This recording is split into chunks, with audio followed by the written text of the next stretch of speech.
I remember back in the 90s, there were like very few cameras anywhere. You know, cameras were usually at, I don't know, government buildings and maybe like ghetto gas stations. Those were like the only places that had cameras for the most part. You know, if you had a house and you put in your own security camera, that was extravagant. You know, somebody would be like, oh dude, what are you putting in cameras for? You know, they would almost laugh at you. Like, people who did that, maybe they had like really expensive property and they couldn't get the insurance company to cover them, whatever the case was, but that was just not a normal thing. And cameras everywhere that you went, that wasn't how it was. You know, like if something happened, for example, a car accident, right?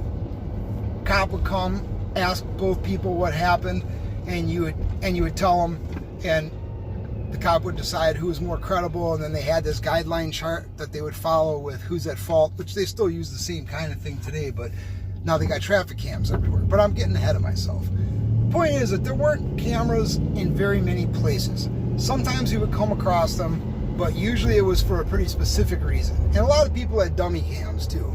That was a popular thing. I mean, they still use them a little bit nowadays, but cameras have become so cheap that people usually just end up wiring them up because you can get apps to manage them and all that shit. So they've made it pretty easy, right? So previous to the 90s, we're gonna going backwards. Obviously, there weren't more cameras, right? This was a thing that started, I don't know, maybe in the 70s or 80s. There were a couple, and then by the 90s, they were in a couple of places, but usually just the two I mentioned. So then their use increased everywhere, not just traffic cams, which are now everywhere, which is bullshit, by the way. Not just traffic cams, but they're everywhere. Every single store everywhere, big or small, has a camera. Half of the homes in your neighborhood or even apartments have Ring doorbell cameras or something else like it. Not to mention we've got all these cameras on our phone, but that's another thing. But there are cameras everywhere. Now, why did that happen? I mean, the most logical reason that you might think that happened was because of property stuff. You know, and occasionally person-on-person crime, but mostly because of property crime. Somebody break into somebody's garage and steal something, and then you have no way of knowing who it was. So it's, oh, I'm going to put a camera up because now I got to protect my property. And then that started to happen in businesses that were in nice neighborhoods that normally wouldn't have any kind of problem with any kind of crime. Sometimes not even petty theft, but let alone nothing like a burglary or a robbery or anything else. All of a sudden, all these places started putting them up. Insurance companies pushed for this too. They started giving people discounts. Businesses started giving businesses discounts when they would put up a camera. Then they started to do that to people with their homes, to the point where insurance companies now will even give you a discount if you put one in your car and you let it monitor how you drive, right? I'm sure some of you know what I'm talking about. So these cameras essentially were to protect property rights, and sometimes for violent crime, but it wasn't as prevalent in such a widespread area even 20 years ago as it is now. But essentially this was to protect property. Now think about that, because in the last few years we've done a complete reversal on property. Now, if you didn't know this, real basic broad strokes here, but one of the most unique things about this country, about the United States, is the way that we treat property. Because the United States was the first country ever to have a political system, a governmental system, where when you own property, your property was absolute. Every other country previous to that, doesn't matter if it was some form of a democracy or whether it was a monarchy or whether it was a dictatorship, didn't matter.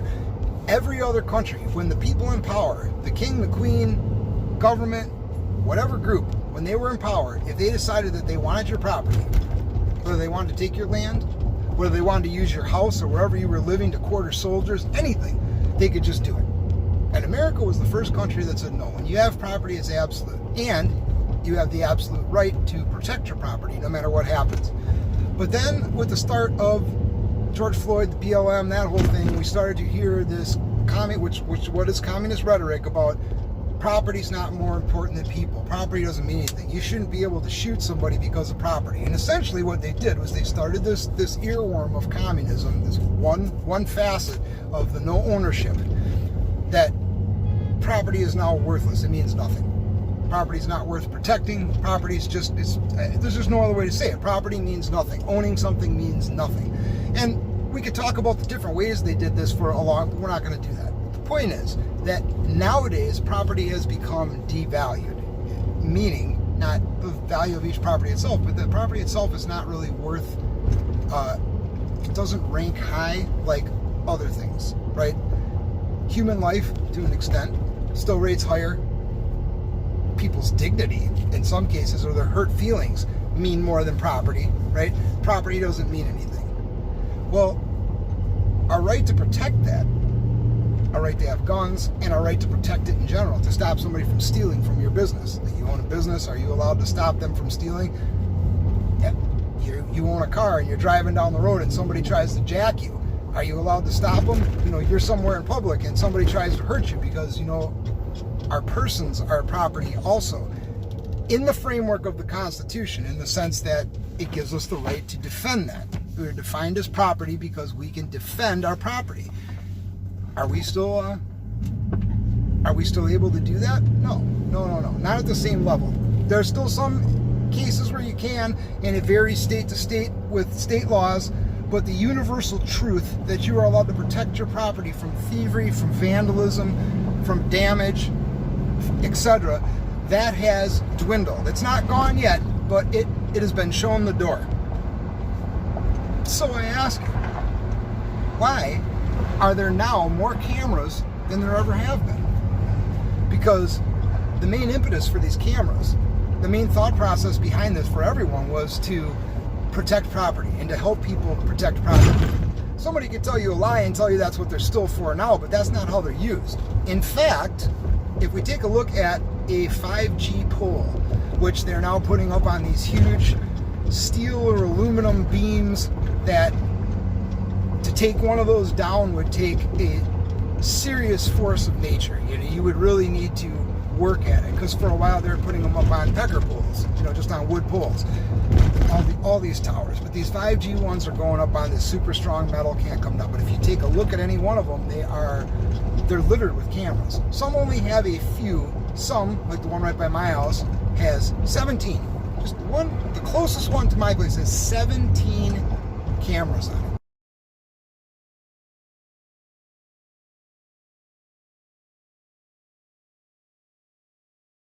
Right?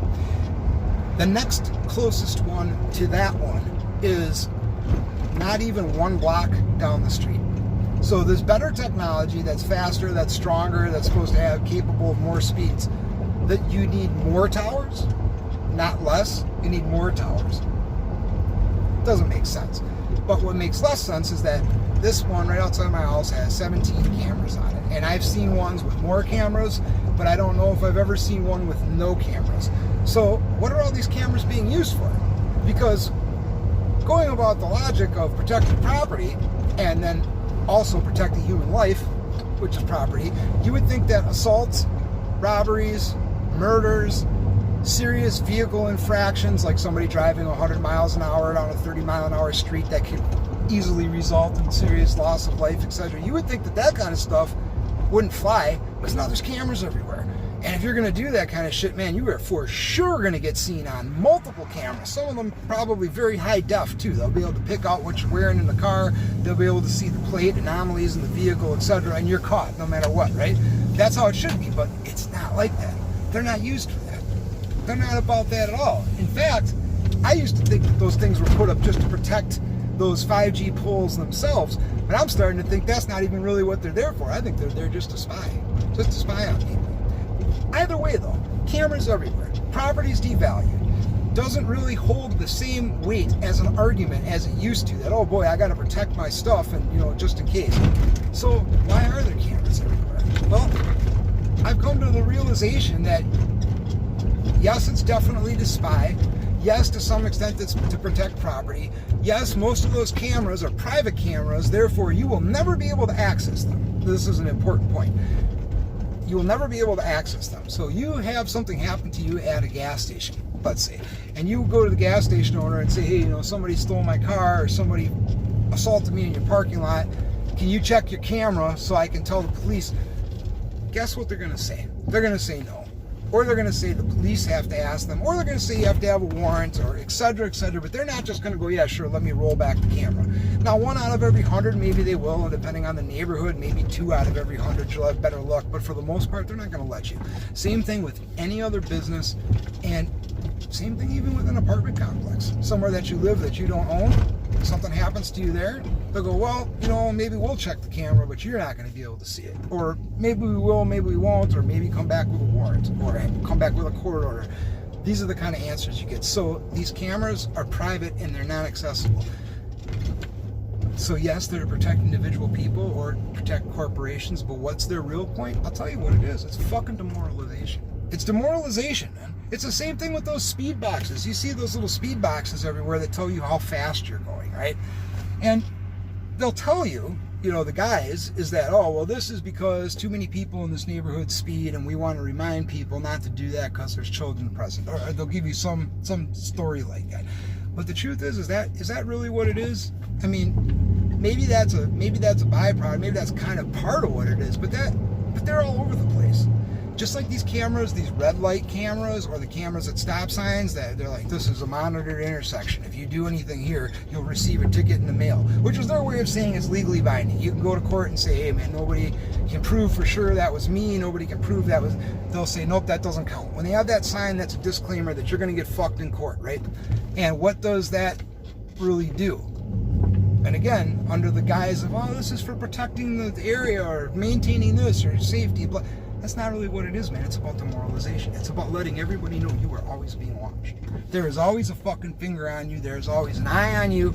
You are not an autonomous individual as they like to claim everybody is. You're certainly not a collective, at least not if you're white. You're not allowed to do that. And I'm just being honest. But all groups, essentially, when they get too strong, they get knocked down, right? So you're not part of a collective, but you're also not an individual like they claim you are, because if you're an autonomous individual with human rights, you should be able to do stuff. But I'm starting to think that human rights are really just a phrasing substitute for property rights, and that human rights actually equate to far less rights for a person. So when you see these cameras everywhere, or when you download stuff onto your phone and it tells you this app may decide to look at the contents of your SD card or modify them. This app might turn on your camera. This app might turn on your microphone. This app might take your contact list, etc., etc. See, we let that genie out of the bottle. It's already too late to fix that. The only way to do that is to dethrone the technocrats, which is going to be very difficult. Second hardest only to dethroning the plutocrats that run this one world government. But everybody let that go. Like, oh yeah, I guess I'll just do this because I really want this app. Just think about everything that they can do, that they can spy on. It's all about data points. They want the big stuff. They want to find out if somebody's planning something nefarious that's going to be large. Of course, they're looking at that, right? The NSA is looking at that, whether they're telling you or not. But that's not what it's all about. It's about studying people to create AI. That's what it is. It's about, that's why they want the most mundane information. They want, they're logging your keystrokes. It doesn't matter if it's TikTok or not, because every app does it. Facebook, YouTube, you think they don't fucking do that? You think they don't do that shit too? They want to log your keystrokes, and then depending on the app, the more personal information they have about you, the better data points they can get. If you're a 20-year-old male of whatever race in this city, now they're going to make data points like how many of those are there, and how many of those males use this as a password, and what similarities are there, and then they'll make it specific to race, specific to gender identity, which is whatever, specific to location and age group. They make these data points because they're creating better AI. That is what they're doing with all of your information. When you carry the phone into the bathroom with you, okay, because you're going to take a shit, and you're going to sit in the toilet, and you're like, I'm going to read something on the toilet. Doesn't matter what it is. They want to know how long you're in the bathroom. Why? They want to know if you got a medical problem and they could sell you something, probably. Also because they want to know what the average amount of time somebody spends in the bathroom is. And they want to know how many people take their phones and how many people stay in there longer because they have their phones. And then they'll data point that with how many people are part of a family and they're doing that as avoidance versus people that are single, people that are 20 versus people that are 60. They want all of these data points because they are trying to predict the way that we think, not just so they can sell us stuff, but so that they can create better AI, and so that they can try to figure out every single fucking thing that we could possibly say or do. They want to know. They just want to know ahead of time. That's what it is.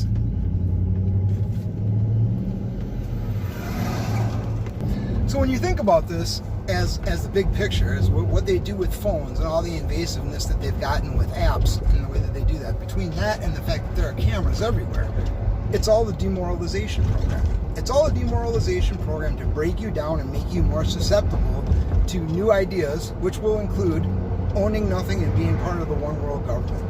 It's all demoralization. Just don't forget that. When you walk around, you see them.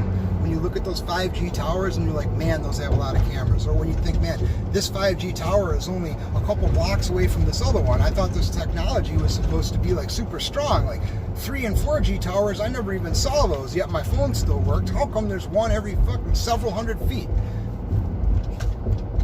It's surveillance and it's demoralization.